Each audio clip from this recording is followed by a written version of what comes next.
So that's what happened.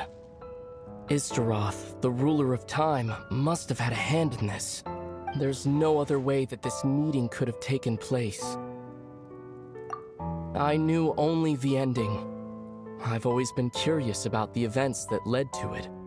When the cataclysm first began 500 years ago, I, as the Prince of Conria, was preparing to do my part, to fight back with all my might. But then this girl, Diridith, she found me. The irony was that even as she desperately begged me to save the world, she brought me news of you. I was stunned, and I was suspicious of her claim that you were searching for me. But then, she showed me the key to your hibernation chamber. We'd been separated ever since I awakened in Teyvat. I searched the whole planet and found no trace of you anywhere. And then she brought me that news at the worst possible moment. I was faced with an extremely difficult decision. I desperately wanted to see you again. But Conria was in equally desperate need of my help. I knew that no matter what I chose, I'd regret my decision for the rest of my days. So I steeled myself against the guilt and made my decision. I went to see you. But when I found you, you were still in hibernation. Even the key to the chamber was still secure on your person. I couldn't make sense of what I was seeing, but there was no time to think. I just grabbed you and ran. That's where we are right now. An intersection in our memories.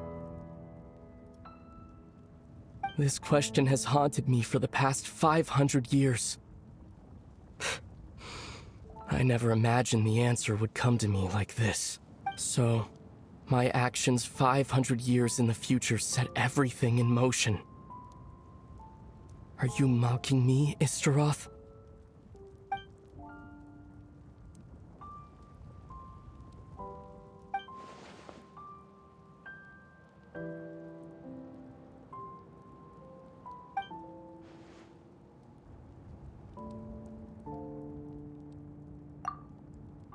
Not yet. But I've taken a very important step. Now the ley lines of Conria are complete. I'd always thought that Teyvat's ley lines were locked by the heavenly principles. No more can be added, and existing ones cannot be replaced. But then, I learned that Natlan's Night Kingdom appeared to be an exception to the rule.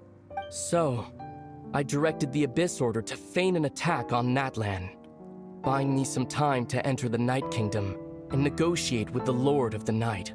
Unfortunately, for other reasons, even the Night Kingdom cannot host any new ley lines.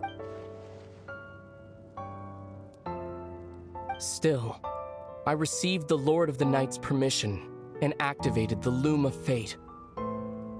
Using an Teyvat as the base, I was able to grow a realm based on the Conria of 500 years ago, superimposing it over present-day Natlan's space-time. That superimposition is what allowed you and Diridith to cross paths.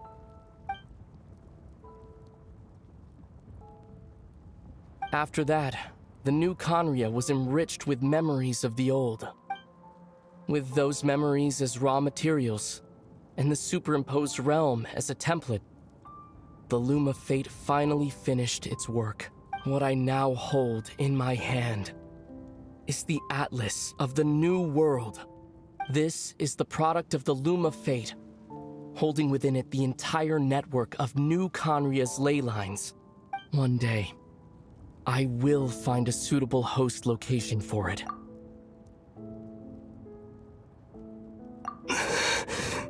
When I first arrived in Conria 500 years ago, my memory was completely blank. It was only after I had served as their prince for many years that I slowly began to remember everything, including you. But recovering old memories didn't simply erase the part of my life I spent in Conria. I still see it as my second home. That is why my guilt weighs so heavily on me. But even so, that only constitutes part of my motive. More importantly, if I wish to speak with the heavenly principles as an equal, I will need the might of an entire world behind me. Huh? I know you always want to change fate. We both do. But this time, I won't let you succeed. I cannot miss the chance to reunite with you 500 years in the past, no matter what.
Our hero is back! The Abyss Order made a full retreat before— Paimon doesn't know the details either.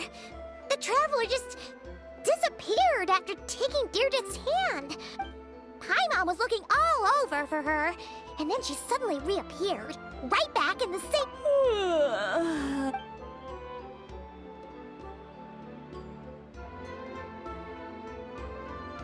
I think I got the gist of what happened. Huh? You met your brother? And you didn't think to tell Paimon right away? What your brother accomplished? It all but But what surprised me the most was that the Lord of the Night actually chose to allow it. The Lord of the Night did try to During the war with the Abyss, Mawika had an argument with the captain. Mawika believed that we should fight to protect our culture and memories, while the captain believed the preservation of the ley lines should come. So, the Lord of the Night was very intrigued when presented with the Loom of Fate. She saw your brother's actions as a potential third option, namely to preserve an entire nation in the form— Preserve a nation? You're not the With that in mind, the Lord of the Night gave the go-ahead once she was satisfied that the Loom of Fate wouldn't have any real effect on Natlan.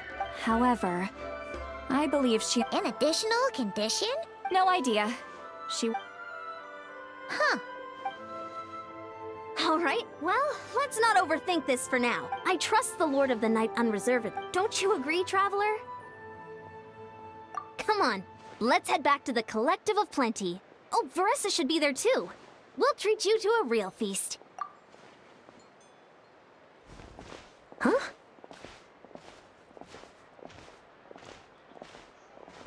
Eon-san, leave her be. This might be hard to understand for an extrovert like you. Traveler?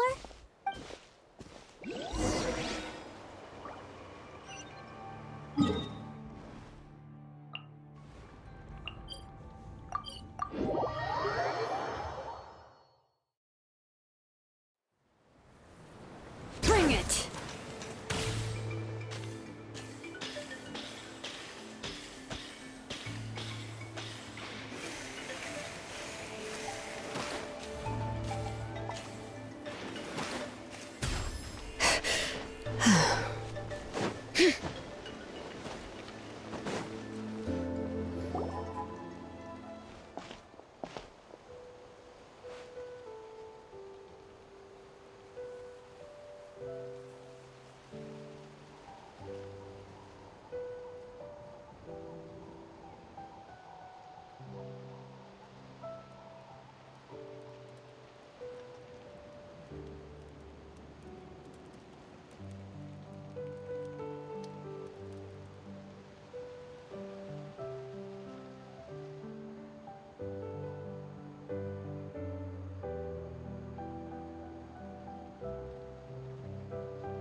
Good eye.